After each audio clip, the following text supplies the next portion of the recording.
Ken Tremendous, whose Twitter name is Tremendous, has an illuminating tweet on the issue of the drug war for us.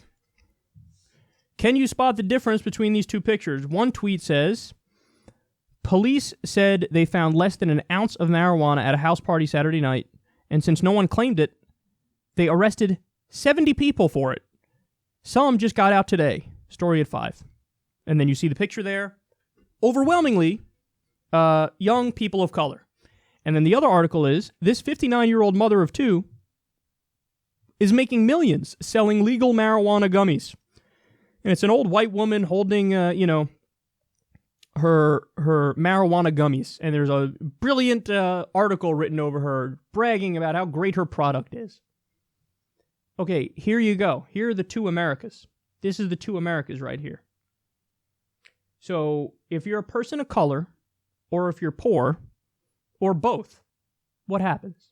They go, we apply the drug laws to you.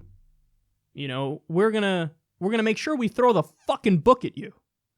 But if you're somebody who's wealthy and has some privilege and is white, much more likely that, what do you mean, law-abiding citizen? Even though they're violating federal law, it doesn't count when they do it, or we'll look the other way when they do it. And by the way, the numbers prove this out, man. This isn't a matter of speculation. This is an anecdotal example, but it's an anecdotal example that actually speaks to what the empirical data shows. And the empirical data, of course, is that white people, for example, sell drugs way more than black people, but black people are much more likely to get arrested for selling drugs. Black people and white people use marijuana at similar rates or drugs at similar rates, but black people are arrested for it 4 times more often. Criminal justice system. Mandatory minimums. Even if white person and black person commit the same crime, black person much more likely to get mandatory minimums thrown at them.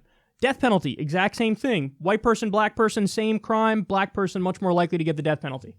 So this is what the data shows, and you're seeing a stark example of it right in front of your face.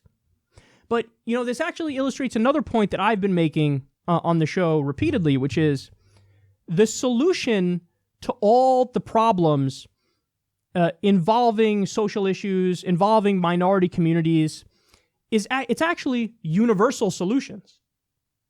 So, in other words, what's the answer to this? Well, for one thing, you could abolish mandatory minimums, you could abolish the death penalty, and you could abolish the drug war. I mean, those are 3 things, but you get the point. If you do those things, that's a universal solution to a problem that disproportionately affects minorities.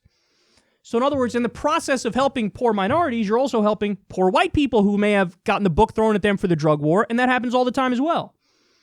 So the solution to our problems are universal solutions. So in other words, you don't have to target, let's find a way to craft a law that only helps minority communities to help minority communities. No, if you do universal solutions, get rid of the drug war, get rid of mandatory minimums and the death penalty, that right there would eliminate this problem. So, but that does show you 2 Americas. Poor black people, sorry, we're going to arrest you all for a tiny amount of weed. Rich white person, oh, what a lovely weed store you have. Let's write something up on this. There's no fucking feds knocking down her door, going to drag her out in handcuffs. So those are the 2 Americas. They definitely exist, and it's time to address it.